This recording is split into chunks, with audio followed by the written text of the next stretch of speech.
Students, welcome to the exercise video.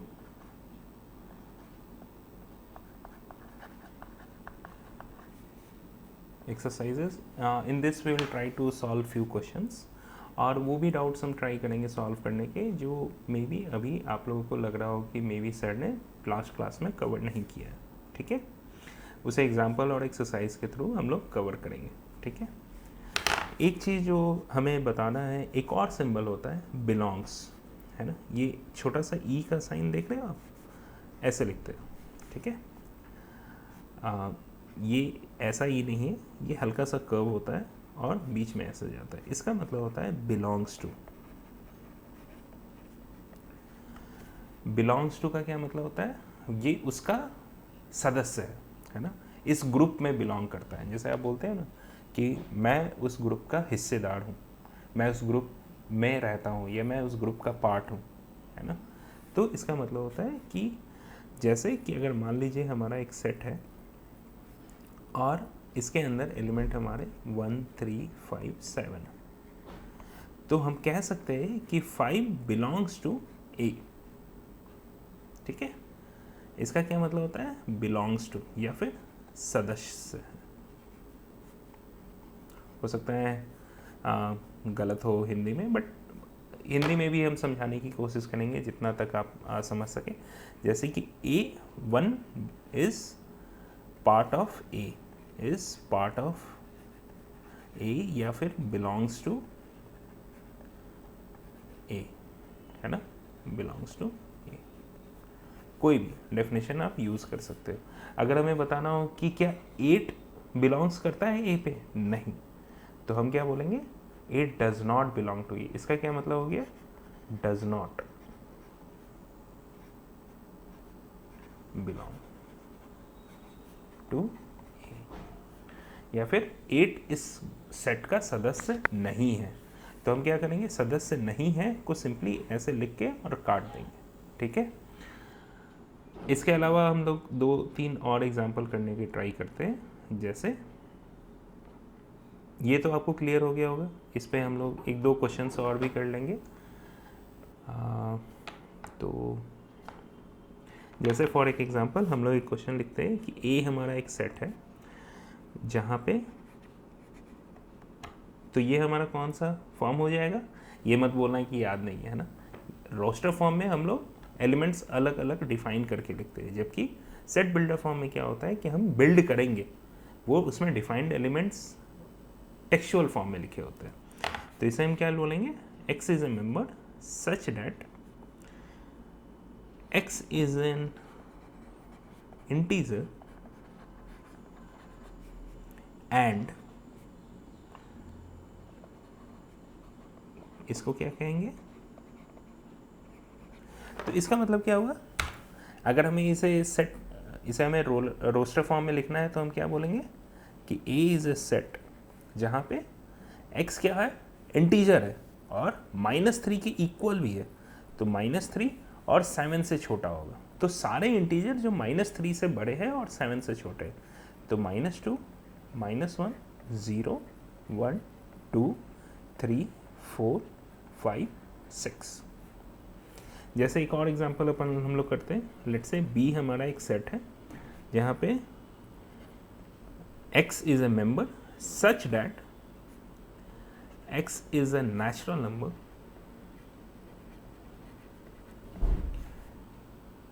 and less than 6. इसका क्या मतलब हो गया कि B हमारा एक सेट है और नेचुरल नंबर है. तो नेचुरल नंबर मेरा स्टार्ट कहाँ से होता है, 1 से, और ये कहाँ तक जाएगा, लेस देन 6 तक. तो 1 2 3 4 5 6 नहीं होगा क्योंकि लेस देन इक्वल टू 6 नहीं है, सिर्फ और सिर्फ 6 तक है. लेट्स से अगर हम लोग एक और एग्जांपल करते हैं, x is a member where x is a consonant, है ना, इन इंग्लिश अल्फ़ाबेट. ये हमें बताना ज़रूरी है कि किस लैंग्वेज की हम लोग बात कर रहे हैं, टू बी मोर प्रिसाइज और स्पष्टीकरण के लिए, है ना. विच प्रीसीड्स के, है ना, विच प्रीसीड्स के। इसका क्या मतलब हो जाता है कि वैसे सारे कॉन्सोनेंट्स इंग्लिश अल्फ़ाबेट के बताओ वो सदस्य है सी के, those are member of set C, जो कि के से पहले है।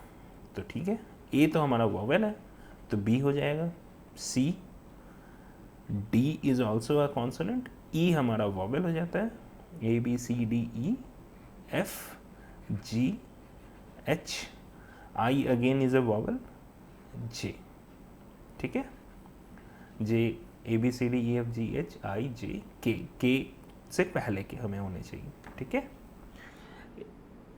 आई होप अभी तक आपका सब कुछ क्लियर होगा, belongs to not belongs to भी आपको समझ में आ गया होगा।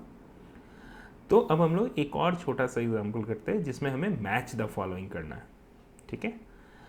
अब जैसे हमारे क्वेश्चंस में ये है कि हमें 1 2 3 6 है और इस साइड में हमारे ऑप्शंस दे रखे हैं और बताना है कि कौन सा मैच होना चाहिए। तो चलिए पहले हम लोग ऑप्शंस देखते हैं।